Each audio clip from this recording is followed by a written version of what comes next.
السلام علیکم ورحمۃ اللہ وبرکاتہ۔ پیارے بھائیوں اور بہنوں، عید الاضحیٰ قریب آتے ہی ہر گھر میں تیاری شروع ہو جاتی ہے۔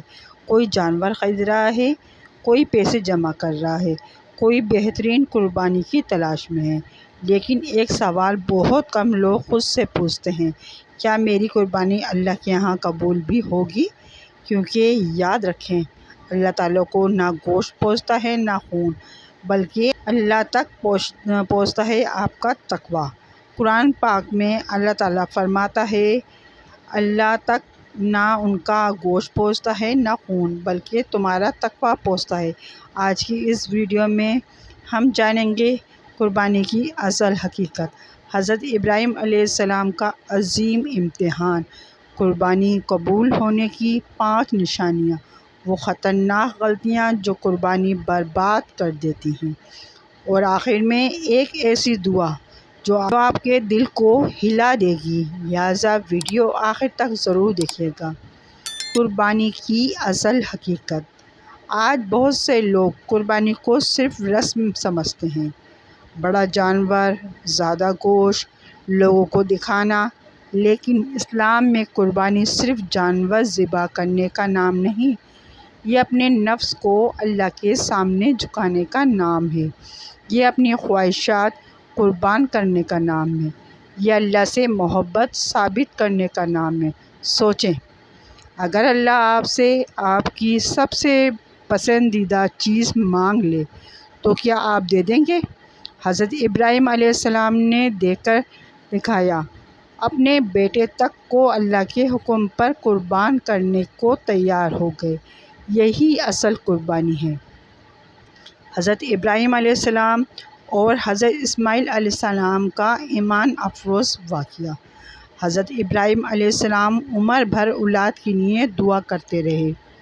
بڑھاپے میں اللہ نے حضرت اسماعیل علیہ السلام عطا فرمائے، وہ بیٹا جس سے بے پناہ محبت تھی۔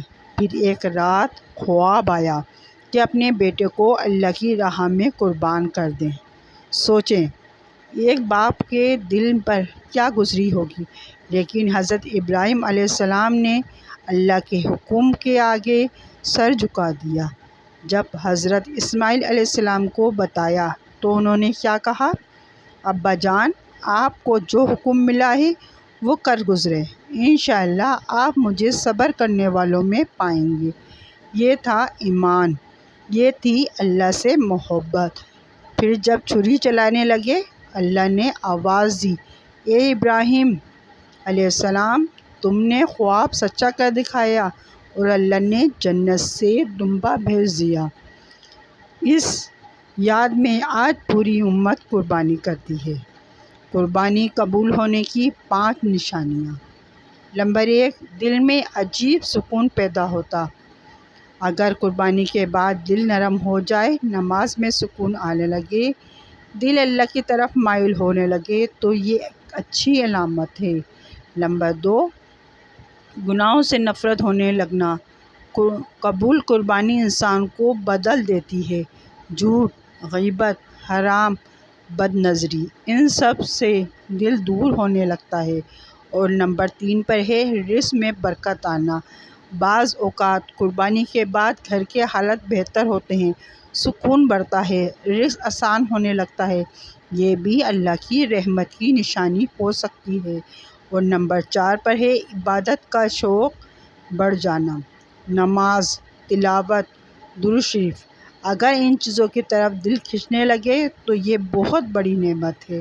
اور نمبر 5 پر ہے عاجزی پیدا ہونا۔ قبول قربانی انسان کو مغرور نہیں بناتی، بلکہ انسان رونے لگتا ہے اور سوچتا ہے، یا اللہ میری قربانی قبول فرمائے۔ وہ غلطیاں جو قربانی برباد کر دیتی ہیں۔ ریاکاری، صرف لوگوں کو دکھانے کے لیے قربانی، حرام کمائی، حرام پیسے سے کی گئی قربانی قبول نہیں ہوتی۔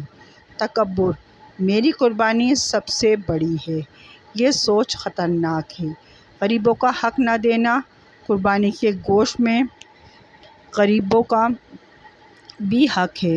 نماز چھوڑ دینا، صرف قربانی کافی نہیں، نماز سب سے اہم ہے۔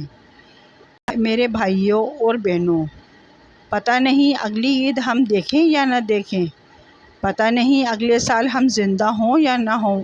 آج اگر اللہ سے اطاعت دی ہے تو دل سے قربانی کریں، دکھاوے سے نہیں، تکبر سے نہیں، بلکہ صرف اللہ کی رضا کے لیے۔ دعا: یا اللہ ہماری قربانی قبول فرما، ہمارے گناہ معاف فرما، ہمارے گھروں میں برکت عطا فرما، بیماروں کو شفا عطا فرما، بے روزگاروں کو رزق عطا فرما، اور ہمیں سچی توبہ نصیب فرما۔ آمین یا رب العالمین۔ اگر آپ چاہتے ہیں کہ اللہ آپ کی قربانی قبول فرمائے تو کمنٹ میں آمین ضرور لکھیں۔ ویڈیو پسند آئے تو شیئر کریں اور چینل سبسکرائب کرنا مت بھولیے گا۔ اللہ حافظ۔